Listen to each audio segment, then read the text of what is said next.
الحمد لله نحمده ونستعينه ونستغفره ونؤمن به ونتوكل عليه ونعوذ بالله من شرور أنفسنا ومن سيئات أعمالنا من يهده الله فلا مضل له ومن يضلله فلا هادي له ونشهد أن لا إله إلا الله وحده لا شريك له ونشهد أن سيدنا وسندنا وحبيبنا ونبينا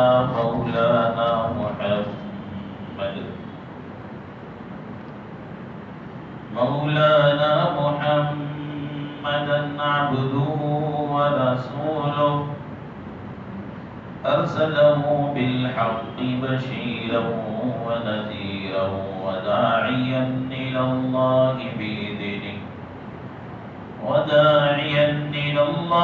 بإذنه وسراجا منيرا وصلى الله على النبي وآله وأصحابه وبارك وسلم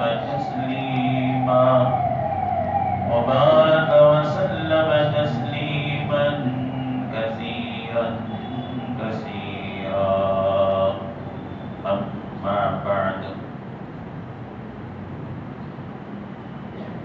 عن عقبة بن عامر رضي الله عنه قال قلت يا رسول الله من نجا قال رسول الله صلى الله عليه وسلم أمسك عليك لسانك وليسعك بيتك وابكي على خطيئتك أو كما قال عليه الصلاة والسلام آمنت بالله صدق الله مولانا العظيم وصدق رسوله النبي الكريم ونحن على ذلك من الشاهدين والشاكرين والحمد لله رب العالمين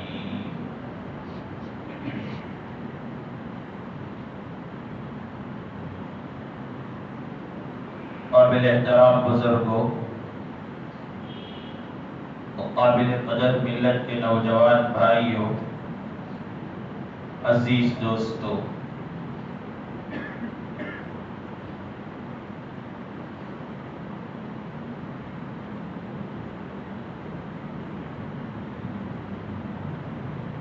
ترمذی شریف کی ایک روایت میں نے تلاوت کی ہے جسے عقبہ بن عامر رضی اللہ عنہ روایت کرتے ہیں۔ انہوں نے رسول اللہ صلی اللہ علیہ وسلم سے پوچھا یا رسول اللہ من نجا، دنیا اور آخرت میں فلاح اور کامیابی اور نجات پانے کے لیے کیا کرنا چاہیے؟ دراصل حضرات صحابہ رضی اللہ علیہم اجمعین اس بات کے حریص ہوتے تھے، خواہش مند ہوتے تھے، بلکہ متفکر رہتے تھے کہ رسول اللہ صلی اللہ علیہ وسلم سے ہماری ملاقات کب ہوگی، رسول اللہ صلی اللہ علیہ وسلم سے دنیا اور آخرت میں فلاح و کامیابی کے بارے میں پوچھ لیں۔ کوئی ملاقات رسول اللہ سے یوں ہی جانے نہیں دیتے تھے۔ کبھی یسألونک ماذا ينفقون، کبھی یسألونک عن الیتامی، کبھی پوچھ لیتے ای الاعمال افضل، کبھی پوچھ لیتے ای الناس افضل۔ تو حضرت عقبہ بن عامر رضی اللہ عنہ فرماتے ہیں مجھے رسول اللہ صلی اللہ علیہ وسلم سے ملاقات کا شرف حاصل ہوا، رسول اللہ صلی اللہ علیہ وسلم کا ہاتھ میں نے پکڑا تو یہ اور بھی زیادہ قربت کی بات تھی، اور اس ملاقات کو میں ضائع ہونے نہیں دینا چاہتا تھا، اس لیے پوچھا من نجا، کس چیز سے نجات حاصل ہو سکتی ہے، دنیا اور آخرت کی کامیابی اور فلاح کس چیز سے حاصل ہو سکتی ہے، اللہ کی رضا، اس کی خوشنودی کیسے حاصل کی جا سکتی ہے، جنت کو کیسے حاصل کیا جا سکتا ہے، جہنم سے کیسے بچا جا سکتا ہے، من نجا، پوری باتیں اس میں آ گئی۔ تو رسول اللہ صلی اللہ علیہ وسلم نے حضرت عقبہ بن عامر کا ہاتھ پکڑے ہوئے 3 باتوں کی رہنمائی فرمائی۔ انہی 3 باتوں سے متعلق آج مجھے عرض کرنا ہے۔ دعا فرمائیے اللہ رب العالمین اس عنوان کے حق کو ادا کرنے کی مجھے توفیق نصیب فرمائے، اور سننے کے بعد ہم سب کو عمل کی توفیق نصیب فرمائے۔ فرمایا امسک علیک لسانک، تیری زبان کو تو کنٹرول میں رکھ، اگر تیرے رب کو تو راضی کرنا چاہتا ہے، اگر تیرے رب کی رضامندی چاہتا ہے، جہنم سے بچنا ہے، دنیا اور آخرت کی فلاح اور کامیابی حاصل کرنا چاہتا ہے، تو زبان کو کنٹرول میں رکھ، بولنے سے پہلے سوچ لے، سمجھ لے میں کیا بول رہا ہوں، کسے بول رہا ہوں، کیوں بول رہا ہوں، یہ بولنے سے کیا فائدہ ہوگا، کیا نقصان ہوگا۔ اپنی زبان کو روک رکھ، جھوٹ بولنے سے، غیبت کرنے سے، بہتان باندھنے سے اپنی زبان کو روک رکھ، کسی کی دل آزاری کرنے سے، کسی کے دل و دماغ کو پریشان کرنے والے بولنے سے بچ۔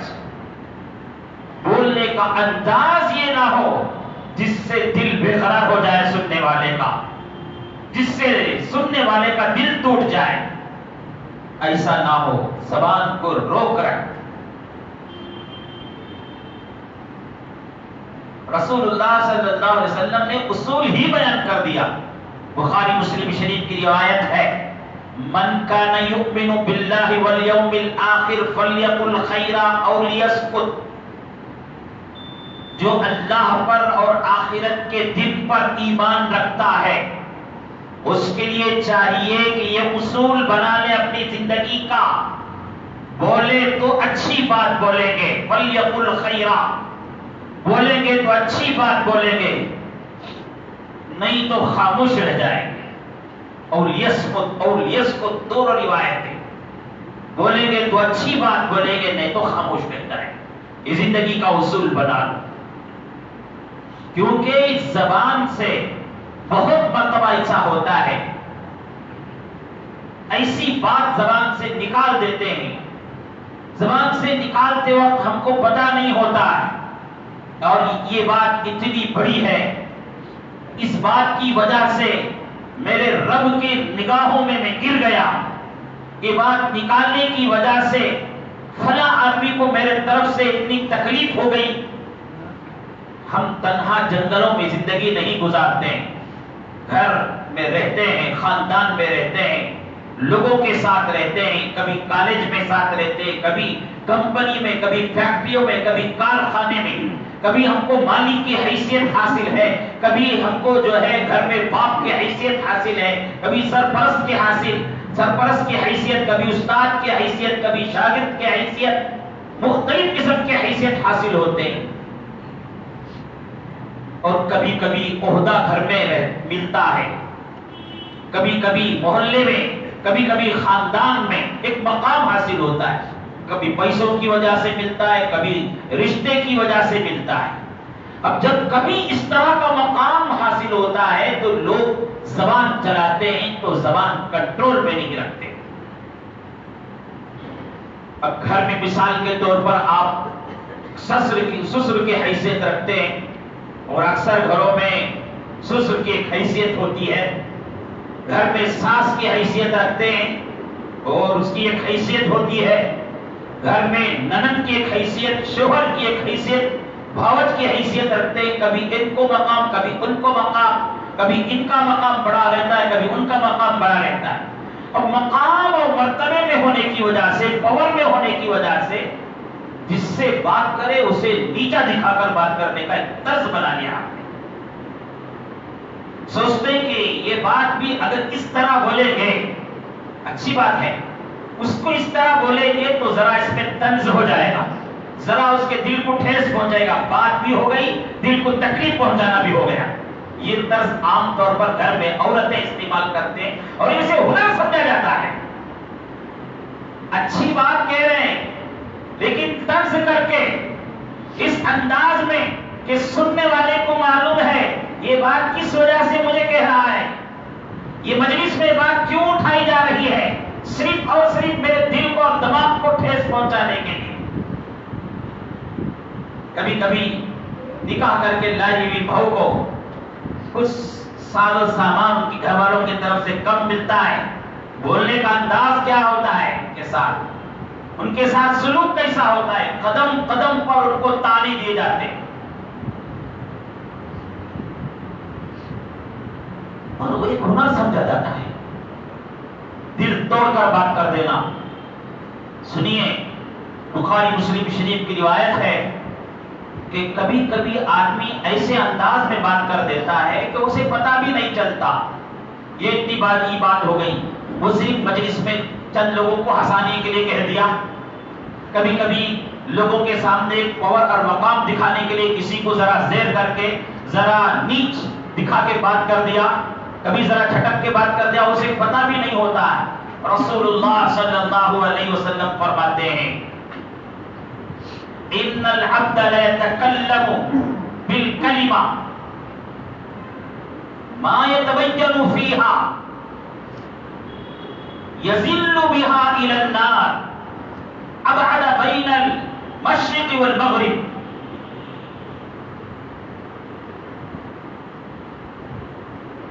بات کرنے والا کبھی بات کرتا ہے, اس بات کی تحقیق نہیں کرتا, سوچے سمجھے بغیر بات کرتا ہے. رسول اللہ صلی اللہ علیہ وسلم نے فرمایا یزل الی النار, اس بات کی وجہ سے وہ پھسل جاتا ہے جہنم کے گڑھے میں, اور اتنا دور جہنم کے گڑھے میں جا کر پڑتا ہے جتنا مشرق مغرب کے درمیان فاصلہ ہوتا ہے. اسے پتہ بھی نہیں چلا کہ میں نے کیا بول دیا, وہ بھول بھی جاتا ہے. اس کی بات کی وجہ سے کسی گھر میں کسی فرد کو تکلیف ہوئی, اس کی بات کی وجہ سے مجلس میں کسی آدمی کو تکلیف ہوئی, اس کی بات کی وجہ سے کسی کے دل کو ٹھیس پہنچا, دل ٹوٹا اور اس کو پتہ بھی نہیں چلا. یہاں رسول اللہ صلی اللہ علیہ وسلم فرماتے ہیں وہ سوچے سمجھے بغیر جو بات کہا ہے اس کی وجہ سے وہ نمازی, وہ حاجی, وہ دیندار, وہ سجدے کرنے والا, وہ تہجد پڑھنے والا اور وہ مسلمان آدمی یزیل الی النار, دوزخ کے گڑھے میں جا کر پڑتا ہے. اور وہ بھی کتنا دور, ابعد مما بین المشرق والمغرب, مشرق مغرب کے درمیان جتنا فاصلہ ہوتا ہے اتنا نیچے جا کر گر جاتا ہے. اس لیے عزیز و بزرگوں, ہم کو چاہیے کہ ہم اپنے بات کرنے کا طریقہ بدلیں, بات کرنے کا اصول بدلیں. بات کریں گے تو میٹھے انداز میں بات کریں.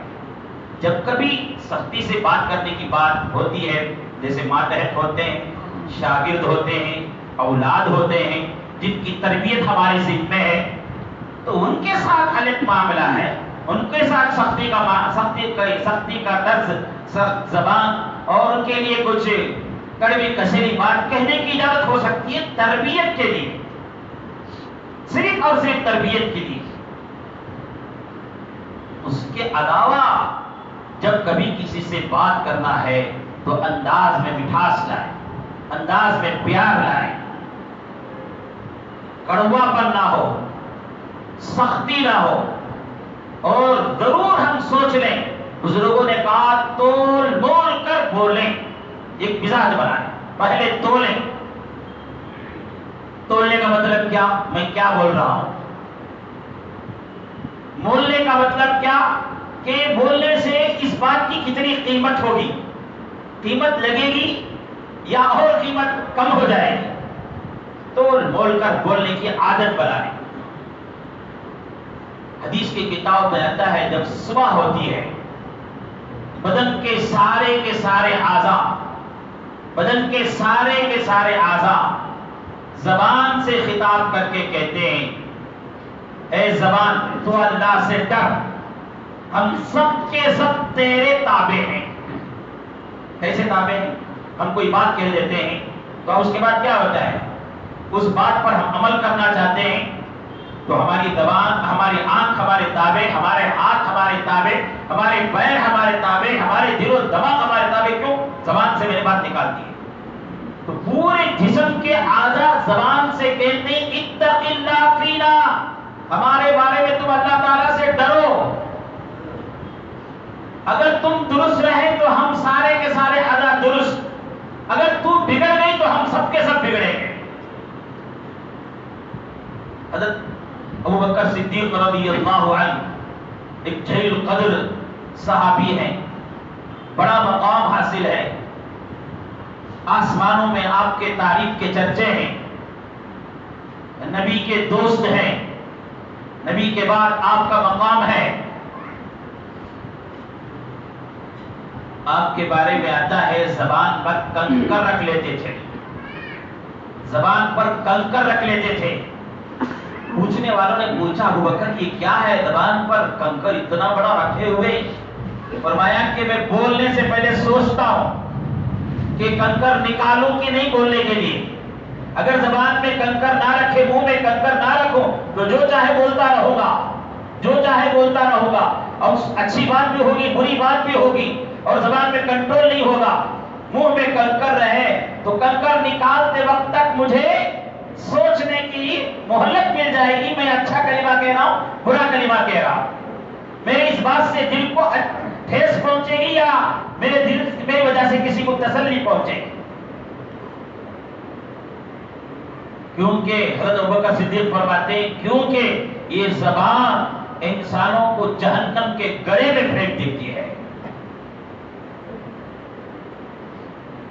تو رسول اللہ صلی اللہ علیہ وسلم حضرت عقبہ بن عامر کے سوال کیا تھا؟ من نجا، دنیا اور آخرت کی فلاح و کامیابی میں کیسے حاصل کروں؟ تو رسول اللہ صلی اللہ علیہ وسلم نے ہدایت دی امسک علیک لسانک، اے عقبہ تیری زبان کو تو اپنے کنٹرول میں رکھ، استعمال کرنے سے پہلے سوچ لے میں کیا بولتا ہوں، کیوں بولتا ہوں، اس کے بولنے سے فائدہ کیا ہوگا، یہ بولنے سے کتنا نقصان ہوگا، یہ بولنے سے کس کے دل کو تسلی پہنچے گی، یہ بولنے سے کس کے دل کو تکلیف پہنچے گی، سوچ سمجھ کر استعمال کر۔ زبان کو جھوٹ بولنے سے، دل آزاری سے، غیبت سے، بہتان سے بچا کر رکھ، تجھے جنت میں جانے کا ذریعہ مل جائے گا۔ یہ زبان ہے، اس زبان کی کتنی بڑی اہمیت آپ کو بتاؤں۔ یہ کافر زبان سے اشہد ان لا الہ الا اللہ واشہد ان محمد رسول اللہ پڑھتا ہے، کافر سے مسلمان ہو گیا۔ زبان کی اتنی بڑی اہمیت، اس زبان سے ہم نے کسی تکلیف میں مبتلا آدمی، بیماری میں مبتلا آدمی، نقصان میں پڑے ہوئے آدمی، دل و دماغ میں پریشان حال ہے، ایسے آدمی کو تسلی کی دو بول دیے۔ حدیث کے کتاب میں آتا ہے سرکار دو جہاں محمد الرسول اللہ صلی اللہ علیہ وسلم نے فرمایا کوئی مرد ہو یا کوئی عورت کسی کو تسلی کے دو بول بولیں، زبان سے ادا کریں، اور اس کے بول سن کر سامنے والے کو ذری راحت حاصل ہو گئی، ذرا سکون ہو گیا، تو رسول اللہ صلی اللہ علیہ وسلم نے فرمایا کل قیامت کے دن وہ زبان سے تسلی دینے والے کو اللہ تعالیٰ سارے عالم کے سامنے جنت کا جوڑا پہنائے۔ اس لیے اچھی بات کو بھی اچھے انداز میں بولیں۔ بہت سے لوگ اچھی بات بولتے ہیں لیکن کڑوے انداز میں بولتے ہیں، اچھی بات بولتے ہیں دل کو تکلیف پہنچا کر بولتے ہیں، اچھی بات بولتے ہیں انداز روکھا روکھا رکھ کر بولتے ہیں، جس کو سننے والے کو اچھا نہیں لگتا۔ نماز کی دعوت دیتے ہیں اچھے انداز میں، نیکی کی دعوت دیتے اچھے انداز میں، تو کوئی بھلائی کی بات کرتے تو بھلے انداز میں، میٹھے انداز میں بولے، تو ان کو سامنے والے کو یہ سمجھ میں آئے، اتنا اصول یاد رکھ لیں، سامنے والے کو یہ بات سمجھ میں آئے، چاہے وہ ہمارا بیٹا ہو، چاہے وہ ہمارا شاگرد ہو، چاہے ہمارا کوئی رشتہ دار ہو یا کوئی بھی ہو، اسے سمجھ میں آئے یہ ڈانٹ جو کی جا رہی ہے، یہ جو سختی جو کی جا رہی ہے، یہ سخت کلمے جو بولے جا رہے ہیں، یہ میرے بھلائی کے لیے، یہ اسے سمجھ میں آئے۔ تو رسول اللہ صلی اللہ علیہ وسلم پہلا جملہ فرمایا عقبہ بن عامر کو، امسک علیک لسانک۔ دوسرا فرمایا وَلْيَسَعْكَ بَيْتُكَ، تیرا گھر تیرے لیے کافی ہو۔ اس کی مختلف تشریحات محدثین نے کی ہے۔ ایک مطلب یہ ہے کہ اپنی تجارت سے، اپنی ملازمت سے، اپنی باہر کی مسجد کی عبادت سے، اپنی ضرورت سے فارغ ہو کر تیرا زیادہ وقت تیرے گھر میں گزار، بلا ضرورت گھر سے باہر نہ نکل۔ گھر سے باہر نکلے گا بلا ضرورت فتنوں میں مبتلا ہو جائے گا، عادتیں بگڑ جائے گی، عادتیں خراب ہو جائے گی۔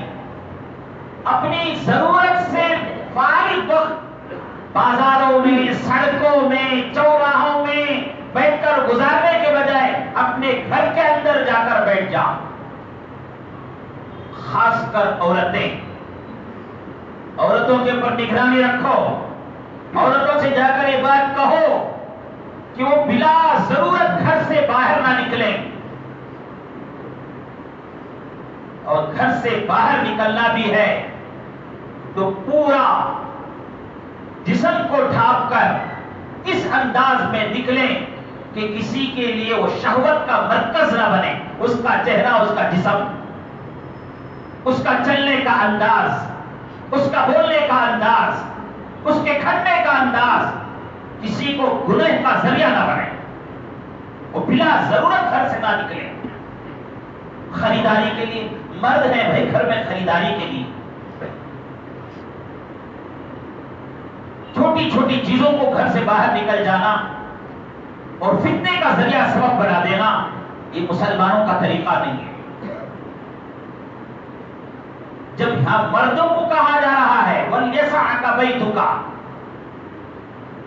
بلا ضرورت گھر سے نہ نکلو، جب مرد کو یہ کہا جا رہا ہے تو عورتوں کا کیا حال ہوگا؟ اور ہمارا حال یہ ہے کہ ہم کاہلی کی وجہ سے، سستی کی وجہ سے، لاپرواہی کی وجہ سے کچھ پیسے عورتوں کے ہاتھ میں تھما کر ان کو بازاروں کے حوالے کر کے چھوڑ دیا ہے، سڑکوں کے حوالے کر کے چھوڑ دیا ہے۔ گوشت کی دکان میں دیکھو عورتیں، ترکاری کی دکان میں دیکھو عورتیں، کپڑوں کی دکان میں دیکھو عورتیں، سڑکوں میں دیکھو عورتیں، کہاں گئے ان کے گھر کے مرد؟ گھر میں سو رہے ہیں، آرام کر رہے ہیں۔ بازار کو جاتی ہے ان کی اہلیہ، باہر بازار کو جاتی ہے ان کی ماں، بازار کو جاتی ہے ان کی بیٹیاں۔ عورت تنہا ہوتی ہے تو اس کے ساتھ شیطان لگ جاتا ہے، فتنے فساد کے ذریعے، اور وہ غیروں کو دیکھے گی، ان کے بولنے کے انداز کو دیکھے گی، پھر گھر کے اندر آئے گی، اپنے شوہر کے بولنے کے انداز کو دیکھے گی۔ وہ اجنبی تھوڑی دیر کے لیے بات کرے گا تو کیسی بات کرے گا؟ بڑے مٹھاس سے، بڑے پیار سے، بڑی محبت سے، بڑے اخلاق سے، بڑے دلداری سے، بڑی سخاوت سے بات کرے گا۔ تھوڑی دیر کا مسئلہ ہے وہ، اب یہاں زندگی گزارنے والا اس سے آ کر ناپتی ہے وہ کیسا بات کرتا ہے، کیسا طریقہ ہے اس کا۔ ضرور ظاہر بات ہے جو زندگی گزار رہا، اچھی بات تو یہ ہے کہ شوہر بجائے دوسروں کے پاس مٹھاس سے پیار سے بات کرنے کے وہ ساری محبت کی داستانیں بیوی کے ساتھ کریں۔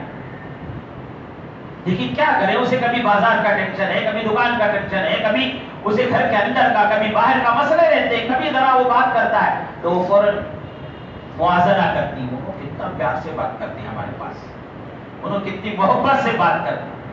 جب اس کے لیے زندگی بھر کی ہو جائے گی تو پھر معلوم ہوگا وہ کیسے بات کرتا ہے۔ تو بہرحال یہ سب فتنے ہوتے کیوں ہیں؟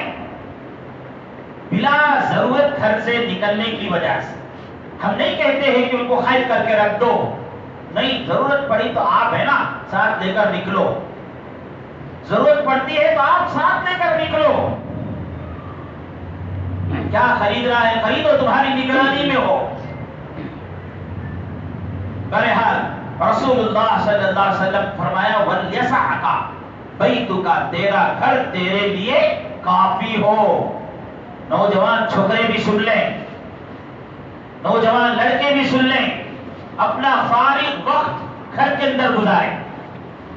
کیا ہو رہا ہے آج کل؟ دیکھو چوراہوں میں دیکھو، ہوٹلوں میں دیکھو، کہیں تنہا کی جگہ میں دیکھو، کہیں آٹو کھڑی ہے تو اس کے اندر 2 لڑکے بیٹھ گئے، اب وہ بیٹھ کر گپ شپ کر رہے ہیں، کبھی یہ بات کبھی وہاں کی بات۔ کبھی کبھی حالت یہ ہوتی ہے کہ نشے میں پڑے ہوئے گھر کے اندر یہ کام کر نہیں سکتے، محلے کے خالی جگہوں میں جہاں خالی جگہ ملی وہاں بیٹھ کر نشے کر رہے ہیں۔ اور یہ عادت پڑتی کیسی ہے، یہ عادت کیسے اس کے اندر آئی؟ خامخواہ گھر سے باہر نکلنے کی وجہ سے۔ رسول اللہ صلی اللہ علیہ وسلم کا ایک جملہ فرمایا وَلْيَسَعْكَ بَيْتُكَ، تیرے لیے تیرا گھر کافی ہونا چاہیے، بلا ضرورت گھر سے نہ نکلے۔ بچوں پر ہم نگرانی رکھیں، ہماری اولاد پر ہم نگرانی رکھیں، ہماری ماتحتوں پر ہم نگرانی رکھیں۔ گھر سے نکلتا ہے تو سوال ہونی چاہیے کیوں نکلتا ہے، کیا ضرورت ہے جانے کی باہر، یا اس کے اندر یہ احساس ہونی چاہیے کہ وہ گھر سے نکلنا ہے تو اپنے باپ سے اپنی ماں سے وہ ضرورت بتا کر نکلیں، بچپن سے ہی عادت اسے بنا دیں۔ 14 سال 15 سال کے بچے کو بنانا مشکل ہے، یہ سب عادت ہے۔ 19 سال 20 سال کے بچوں کو بنانا یہ سب مشکل ہے۔ 5 سال کا 4 سال کا 3 سال کا 6 سال کا بچہ ہے تو اسے نظام بنا دیں کہ وہ گھر کے چوکٹ سے باہر قدم رکھتا ہے تو اسے سوال ہونی چاہیے کیوں باہر نکل رہے ہو۔ وَلْيَسَعْكَ بَيْتُكَ، تیرا گھر تیرے لیے کافی ہے۔ اور گھر کے سرپرست کو یہ کوشش ہونی چاہیے کہ میرے بچے کو گھر کے اندر سکون کا ماحول ملے، ویسا میں گھر بناؤں، ویسی عادت بناؤں۔ بیٹھو تھوڑی دیر بچوں کے ساتھ پیار سے بات کرو، محبت سے بات کرو، ذکر کی مجلس لگاؤ، اچھے اچھے قصے ان کو سناؤ، دوست کی طرح ان کے ساتھ پیش آؤ، دشمن کی طرح ان کے ساتھ نہ پیش آؤ، تربیت کرو سختی سے، لیکن ان کے ساتھ رہنا اٹھنا بیٹھنا دوستوں کی طرح، تو بچے کو پھر باہر کی ضرورت نہیں پڑے گی۔ یہی محبت مل رہی ہے، یہی پیار مل رہا ہے، یہی کہانی قصے مل رہے ہیں، یہی راحت کی باتیں مل رہی ہیں۔ تو حضرت عقبہ بن عامر کے سوال پر من نجات کس سے ملے گی، تو رسول اللہ صلی اللہ علیہ وسلم نے پہلا جملہ فرمایا زبان کو کنٹرول میں رکھو، دوسرا جملہ فرمایا وَلْيَسَعْكَ بَيْتُكَ، تیرا گھر تیرے لیے کافی ہے۔ تیسرا جملہ فرمایا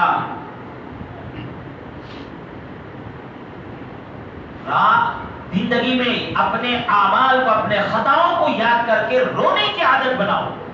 وَبْكِي عَلَى خَطِيئَتِكَ، وَبْكِي عَلَى خَطِيئَتِكَ، اپنی زندگی میں اپنے گناہوں کو یاد کر کے رونے کی عادت بناؤ۔ گناہوں کو یاد کر کے رونا، اللہ کے سامنے کھڑے ہو کر کھڑے ہونے کے خوف سے ڈرنا اور رونا، اس کی بڑی فضیلت آئی ہے۔